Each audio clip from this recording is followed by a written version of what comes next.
सुदामा श्री कृष्ण के बचपन के मित्र थे। ऐसा माना जाता है कि सुदामा ने कृष्ण से मिलने और उनके कार्यों में भाग लेने के लिए तैयार होने के लिए पृथ्वी पर जन्म लिया था। उन्हें भगवान विष्णु का सच्चा भक्त भी माना जाता है। सुदामा और कृष्ण की कहानी प्रेम और मित्रता के बारे में है, जो एक सीख देती है।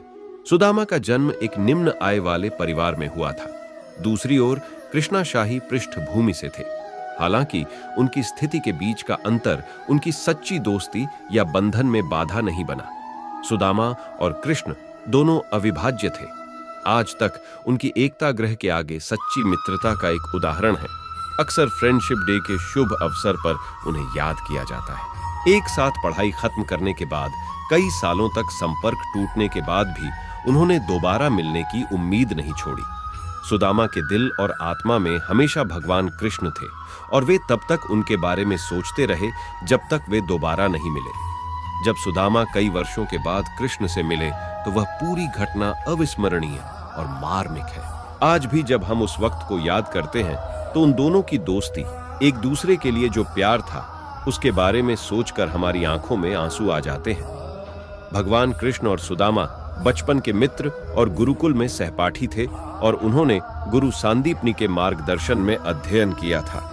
उनकी शिक्षा पूरी होने के बाद वे अलग हो गए, लेकिन न तो कृष्ण और न ही सुदामा अपनी दिव्य मित्रता को भूल पाए। कृष्ण और सुदामा दोनों बड़े हुए। सुदामा और उनकी पत्नी गरीबी से जूझ रहे थे, लेकिन वह धार्मिक मार्ग के प्रति समर्पित थे, लोगों को धार्मिक मार्ग सिखाते थे और इसलिए उन्हें उनके जीवन का वास्तविक अर्थ बताते थे। इस बीच भगवान कृष्ण द्वारका के राजा बन गए। जब सुदामा और उनका परिवार गरीबी से बहुत पीड़ित था और उनके पास अपने बच्चों को खिलाने के लिए पैसे नहीं थे, तो उनकी पत्नी वसुंधरा ने सुदामा को उनके बचपन के दोस्त कृष्ण की याद दिलाई। उसने उससे उसे संतुष्ट करने और कुछ मदद का आग्रह करने का अनुरोध किया, लेकिन सुदामा ने केवल मदद के लिए यात्रा करने से इनकार कर दिया, क्योंकि वह कृष्ण का सच्चा भक्त था और नहीं चाहता था कि वह स्वार्थी महसूस करे, क्योंकि वह वास्तव में एक शुद्ध और आध्यात्मिक ब्राह्मण था। सुदामा अंततः भगवान कृष्ण को संतुष्ट करने के लिए यात्रा करने के लिए सहमत हो गए। वह कपड़े के टुकड़े में कुछ पीटे हुए चावल बांधकर वहां से चला गया, क्योंकि उसे याद आया कि कृष्ण को पीटा हुआ चावल बहुत पसंद था। श्री कृष्ण ने सुदामा से पूछा, क्या तुम मेरे मित्र बनोगे? वह आत्मा कितनी भाग्यशाली है जिससे प्रभु स्वयं मित्रता मांगते हैं। सुदामा को अपनी निम्न स्थिति का एहसास होने के कारण संकोच हुआ। उन्होंने कहा, लेकिन मैं एक गरीब ब्राह्मण हूं और आप एक राजसी हैं। हम कभी दोस्त कैसे बन सकते हैं? जरूरत के समय दोस्त एक दूसरे की मदद करते हैं, लेकिन मैं आपको कुछ भी नहीं दे सकता। श्री कृष्ण ने कहा, बस मुझसे वादा करो कि चाहे कुछ भी हो, हम हमेशा दोस्त रहेंगे। मैं आपके मित्र के रूप में यह प्रस्ताव प्रस्तुत करता हूं। मैं तुमसे कभी कोई ऐसी चीज नहीं मांगूंगा जो तुम मुझे नहीं दे सकते। यह सुनकर सुदामा ने श्री कृष्ण का मित्रता का प्रस्ताव स्वीकार कर लिया। द्वारका के राजा के महल में पहुंचते ही सुदामा ने द्वारपालों से भगवान कृष्ण को संतुष्ट करने के लिए उन्हें प्रवेश करने देने के लिए कहा। उन्होंने यह भी कहा कि कृष्णा उनके बचपन के दोस्त थे। यहां तक कि डोर गार्जियन ने भी उसके साथ पागलों जैसा व्यवहार किया, क्योंकि उसकी हालत इतनी खराब थी कि उसके कपड़े फट गए थे। लेकिन उन्होंने अभिभावकों से अनुरोध किया कि वे कृष्ण को उनके आगमन के बारे में सूचित करें। कई अनुरोधों के बाद अभिभावकों ने कृष्ण से सुदामा के बारे में पूछने का फैसला किया। द्वारपाल ने कृष्ण को सुदामा के द्वार पर आने के बारे में बताया। भगवान कृष्ण सब कुछ छोड़कर द्वार की ओर भागे, क्योंकि वे अपने मित्र सुदामा से मिलने के लिए उत्सुक थे। कृष्ण अपने पुराने मित्र को जानकर बहुत प्रसन्न हुए। उन्होंने सुदामा की सामाजिक स्थिति के बारे में सोचे बिना ही सड़क पर सबके सामने काफी देर तक उसे गले लगाए रखा। यहां तक कि हर कोई इतना हैरान था कि बेचारा ब्राह्मण द्वारका के राजा भगवान कृष्ण का सहयोगी था, जिसने ग्रह पर मित्रता शब्द की नई नींव रखी थी।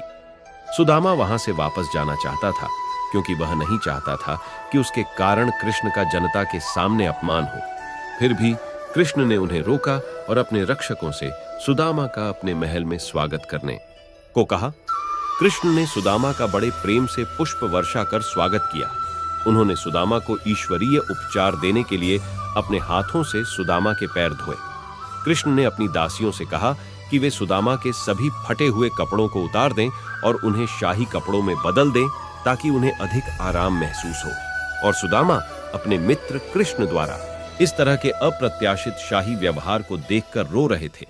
तब कृष्ण ने सुदामा को अपनी दासियों द्वारा परोसे गए भोजन की पेशकश की और सुदामा अपने मित्र कृष्ण द्वारा इस तरह के अप्रत्याशित शाही व्यवहार को देखकर रो रहे थे। भोजन के बाद कृष्ण और सुदामा ने आराम किया और अपने पुराने दिनों के बारे में चर्चा की। कृष्ण ने देखा कि सुदामा उनसे कुछ छिपा रहा है। उन्होंने धीरे से पूछा, और मुझे लगता है कि भाभी जी ने मेरे लिए कोई उपहार भेजा है। मुझे लगता है कि यह मेरे लिए कुछ स्वादिष्ट भोजन है। उन्होंने सुदामा से उपहार निकालने का अनुरोध किया। सुदामा ने इसे छुपा दिया क्योंकि उसे लगा कि यह छोटा सा उपहार द्वारिका के राजा के लिए कुछ भी नहीं है। लेकिन कृष्ण ने उपहार को धीरे से स्वीकार कर लिया, जो कपड़े के टुकड़े से बंधे कुछ चावल थे। और कृष्ण ने उपहार की बहुत प्रशंसा की कि यह उपहार उनके जीवन में अब तक मिला सबसे अच्छा उपहार था। और उन्होंने इसे खाना शुरू कर दिया और चावल को अपनी पत्नी के साथ साझा किया। रुक्मिणी देवी लक्ष्मी का अवतार भी। कुछ घंटों के बाद सुदामा ने अपने घर वापस जाने का फैसला किया। जाने से पहले कृष्ण ने कहा, पुरानी यादों पर चर्चा करते हुए वह सुदामा से आने का औचित्य पूछना भी भूल गए। उन्होंने धीरे से पूछा, द्वारका, कृष्ण के महल में जाने का औचित्य क्या था? सुदामा ने सारा तनाव भूलकर धीरे से उत्तर दिया। उन्होंने उसे संतुष्ट करने का हवाला दिया। उनसे उनकी कोई मांग नहीं है। सुदामा ने अपने हृदय में कृष्ण के प्रति गहरी भक्ति लेकर महल छोड़ दिया। कृष्ण और सुदामा की कहानी हमें इस दुनिया में दोस्ती का वास्तविक अर्थ और मूल्य सिखाती है। हमें हमेशा अपने दोस्तों की मदद करनी चाहिए, चाहे उनकी आर्थिक स्थिति कुछ भी हो।